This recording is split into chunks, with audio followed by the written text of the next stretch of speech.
Hello friends, welcome back to smart pads. இன்றைக்கி video நம்ம என்ன பார்க்க போகிறோம்னா, அதுக்கு முன்னாடி வந்து நம்ம வந்து பேட்ஸ் ரிலேட்டடாக, பெட்ஸ் ரிலேட்டடாக இந்த மாதிரிலாம் நம்ம வீடியோ போட்டுட்ருக்கோம். ஸோ இந்த மாதிரிலாம் யாருக்கா இன்ட்ரெஸ்ட் இருக்குது அப்படின்னா நம்ம சேனலை சப்ஸ்கிரைப் பண்ணி வச்சுக்கோங்க. அப்போ தான் போட்டு நம்ம ரெகுலராக போகிற வீடியோ வரும். இந்த மாதிரி கோழி சேவலை பற்றியும் போடணும் அப்படின்னு சொன்னால் ஓகே, அதை சொல்லுங்கள். கமெண்ட்டில் சொன்னிங்கன்னா நான் வந்து அந்த மாதிரி கவர் பண்ணுறேன். ஸோ எல்லாமே எனக்கு வந்து ரொம்ப பிடிக்கும். அது முட்டை வைக்கிறது, குஞ்சு பறிக்கிறது இதெல்லாம் பார்க்க சூப்பராக இருக்கும். ஸோ உங்களுக்கு வேணா சொல்லுங்கள். நம்ம வந்து வீடியோவில் வந்து என்ன பார்க்க போகிறோம்னா, நேற்று வீடியோவில் வந்து நம்ம லவ் பேர்ட்ஸ் வந்து கொஞ்சம் கொண்டு போய் கடையில் சேல்ஸ் பண்ணோம். இன்றைக்கி வந்து லவ் பேர்ட்ஸ் பார்க்க போகிறதில்ல. இன்றைக்கி வந்து நம்ம என்ன பண்ணணும்னா ஃபின்ச்சஸ் பார்க்க போகிறோம். ஸோ ஃபின்ச்சஸ் பார்க்குறதுக்கு முன்னாடி 2-3 சேட் அப்டேட் இருக்குது. நான் அது என்னமே கண்டினியூஸாக சொல்கிறேன். நீங்கள் வீடியோவில் ஃபுல்லாக பார்த்தீங்கன்னா சேட் அப்டேட் என்னன்னு தெரியும். இப்போ இந்த இதில் நீங்கள் ஒரு கேஜியில் பார்த்தீங்கன்னா பேட்ஸ் எதுவுமே இருக்காது. ஸோ அதை பற்றி நான் கடைசி என்னன்னு சொல்கிறேன். அது ஒரு சேட் அப்டேட் தான். ஸோ இதில் தான் வந்து நம்ம சேட் அப்டேட், மெயினான சேட் அப்டேட் என்னாச்சு அப்படின்னா, நம்ம வந்து இந்த மாதிரி இதில் வந்து 2 பார்ட்டிஷன் போட்டு 2 பேர்லாம் விட்டு இந்த மாதிரிலாம் அப்டேட் பண்ணியிருந்தோம். ஒரு பார்ட்டிஷனில் வந்து ஒரு மேலு 2 ஃபீமேல் இருந்தோம்ல. என்னாச்சு அப்படின்னா, நம்ம லாஸ்ட்டாக வந்து அன்றைக்கி வந்து நம்ம ஃபுட்டு வச்சுட்டு கதவை பூட்டலை போல். ஸோ வந்து ஒரு மேலும் ஒரு ஃபீமேலும் வந்து எஸ்கேப் ஆயிடுச்சு. நான் வந்து பார்க்கும்போது பார்த்தா என்னடா கேஜ் ஓப்பனில் இருக்குன்னு பார்த்தா எதுவுமே இல்லை. எல்லாமே பறந்துடுச்சு போலன்னு சொல்லிட்டு பாட்டில் பார்த்தா ஒரே ஒரு ஃபீமேல் மட்டும் இருந்துச்சு. இது எல்லாமே சேல்ஸ் ஆயிடுச்சு. பட் வந்து ஒன்றுமே பண்ண முடியல நம்மளால்.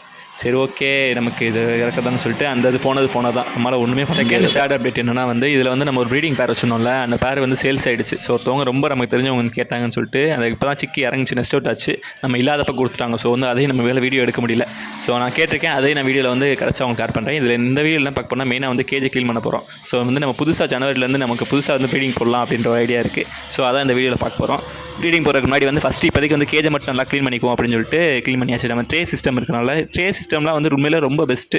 ஸோ ஈஸியாகவே வந்து நம்ம க்ளீன் பண்ணிடலாம். இதை அப்படியே வச்சு நம்ம லைட்டாக விளக்கு மாற வச்சு கூட்டினாலோ இல்லை வந்து லைட்டாக அந்த ப்ரெஷ்லாம் இருக்கும்ல, அதை வச்சு தேய்ச்சாலோ வந்து டஸ்ட்லாம் சூப்பராக போயிடும். ஸோ இந்த மாதிரிலாம் யாருக்கா ட்ரே சிஸ்டம் பண்ணியிருந்தீங்க அப்படின்னா அதோட பெனிஃபிட்ஸ் வந்து ரொம்பவே நல்லாயிருக்கும். ஸோ நீங்கள் பண்ணுறதா இருந்தாலும் கேஜ் வாங்குறதுக்கு முன்னாடி இந்த மாதிரி ட்ரே ரெடி பண்ணிக்கோங்க. ஸோ கண்டிப்பாக யூஸ் ஆகும். நம்ம கடையில் இந்த மாதிரிலாம் ட்ரே வச்சே விற்கும். இப்போ வந்து ஸ்டாக் இல்லாமல் இருக்குது, கொஞ்சம் வாங்க வேண்டியிருக்கு.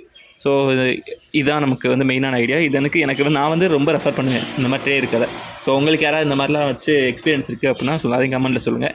ஸோ வந்து கேஜை ஃபுல்லாகவே க்ளீன் பண்ண போகிறோம். ஃபஸ்ட்டு ட்ரே மேலே இருக்க ட்ரேவும் அப்படியே எடுத்துக்கலாம்.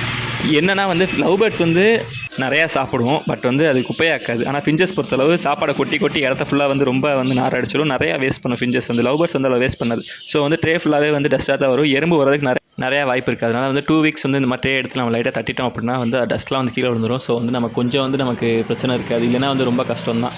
ஸோ நான் மேக்ஸிமம் வந்து நான் பண்ணிடுவேன். பட் வந்து ரொம்ப வேஸ்ட் பண்ணுறோம். அடிக்கடி வந்து கேஜ் க்ளீனாக இல்லாத மாதிரியே இருக்கும். லவ் பேர்ட்ஸ் கூட தான் வந்து நம்ம க்ளீன் பண்ணி ரொம்ப நாள் ஆச்சு. ஸோ அது இருக்குது. நான் இன்னும் கொஞ்சம் சில அப்டேட்லாம் சொல்ல வேண்டியிருக்கு. நான் என்ன பண்ண போகிறேன்னா வந்து இன்னொரு வந்து நான் குரூப் ரீடிங், அதாவது குரூப் காலனி போட போகிறேன் லவ் பேர்ட்ஸ்க்கு. நான் வந்து உங்களுக்கு கூடிய சீக்கிரம் என்ன அப்டேட்ன்றதை சொல்கிறேன். ஸோ இந்த மாதிரி நிறையா இருக்குது. கேஜ் க்ளீன் பண்ணுறதுலாம் ஈஸி தான். பட் ஏன்னா கொஞ்சம் வந்து நமக்கு கொஞ்சம் அருவருப்பு இருக்கும், கொஞ்சம் ஒரு மாதிரியாக இருக்கும். அதை மட்டும் நம்ம பார்த்துக்கிட்டோம்னா நல்லா க்ளீன் பண்ணி எடுத்துடலாம். ஸோ எவ்வளோக்குள்ள க்ளீனாக இருக்கோ அவ்வளோக்குள்ள வந்து பேட்ஸுக்கு ரொம்ப நல்லது. ஸோ பார்த்துக்கோங்க. மேக்ஸிமம் வந்து நீங்கள் பேட்ஸை நல்லா சேஃபாக வச்சுருக்கணும் அப்படின்னா கேஜி நல்லா நீட்டாக இருந்தாலே போதும். ஆனால் இது நான் சொல்லக்கூடாது. ஏன்னா ஆல்ரெடி வந்து நான் நிறையா கேஜஸ் வந்து நான் டஸ்ட்டாக தான் வச்சுருப்பேன். பட் வந்து எனக்கு பண்ணிக்கலாம், கொஞ்சம் பார்த்து பண்ணணும். நான் கொஞ்சம் பண்ண வேண்டியிருக்கு. நான் நெக்ஸ்ட் வீடியோ வந்து நான் வந்து மெயின் கேஜை வந்து க்ளீன் பண்ணி வேணால் நான் போடுறேன், எப்படி இருக்குன்னு சொல்கிறேன்.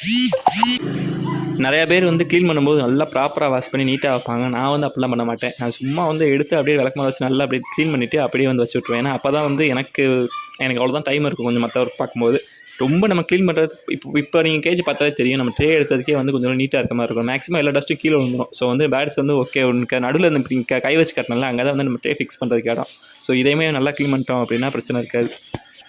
இந்த லவ் பேர்ட்ஸுக்கு வந்து நம்ம காலனி செட்டப் போட போகிறேன்னு சொன்னோம்ல, அதை பற்றி ரொம்ப திங்கிங்கில் ஓடிட்டுருக்கு. ஸோ வந்து கண்டிப்பாக கூடிய சீக்கிரம் நான் அதையுமே போடுறேன். எப்படி இருக்குன்னு பாருங்கள். அந்த இதை ஏன்னா நமக்கு நிறையா பேட்ஸ்லாம் கலெக்ட் பண்ணி தனியாக அதை நம்ம செட்டப் பண்ணி அது கொஞ்சம் பெரிய ப்ரொசீஜர். ஸோ எவ்வளோ நாள் ஆக போகுதுன்றது தெரில. ஸோ அதுதான் எனக்கு திங்கிங் ஃபுல்லாகவே அதில் தான் இருக்குது. ஸோ கண்டிப்பாக அதையும் படிச்சிருவோம். ஏன்னா நமக்கு லவ் பேர்ட்ஸ் நிறையா தேவைப்படுது. அதனால தான் பண்ண போகிறோம். அது எப்படின்னா நம்ம டெரஸில் பண்ண போகிறோம். ஸோ அதில் தான் ஐடியா இருக்குது. ஸோ அதையும் பார்க்குறேன். இப்போ வந்து எல்லாத்தையும் நம்ம க்ளீன் பண்ணியாச்சு. அப்படியே வந்து ஃபிக்ஸ் பண்ணிட வேண்டியதான். ஸோ பார்த்திங்கன்னா உங்களுக்கு தெரியும், ஓரளவு ஃபஸ்ட்டு இருந்ததுக்கும் இப்போ இருந்ததுக்கும் நிறையாவே உங்களுக்கு டிஃப்ரென்ஸ் தெரியும். ஸோ பார்ப்போம். இந்த மாதிரிலாம் யாருக்காவது எக்ஸ்பீரியன்ஸ் இருக்குது அப்படின்னா வந்து கமெண்ட் செக்ஷனில் சொல்லுங்கள். எனக்கு வந்து இந்த மாதிரி பண்ணுறது வந்து பிடிக்கும், க்ளீன் பண்ணுறது. ஸோ உங்களுக்கு இந்த மாதிரி இருக்கும் அப்படின்னா சொல்லுங்கள். பேட்ஸுமே நீங்கள் க்ளீன் பண்ணிட்டு ஃபுட்டெல்லாம் வச்சு பாருங்கள், நல்லா ஆக்டிவாக தெரியும் பேட்ஸ். ஸோ வந்து நல்லாயிருக்கும்.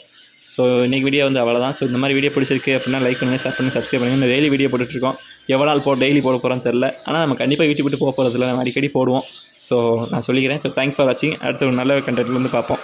ஸோ இன்றைக்கி வீடியோ வந்து அவ்வளோதான். இன்றைக்கி வந்து ஜஸ்ட்டு க்ளீனிங் தான். ஸோ இதுக்கப்புறம் தான் வந்து நம்ம பேர்லாம் செட் பண்ணி கொஞ்சம் நிறைய பண்ண வேண்டியது.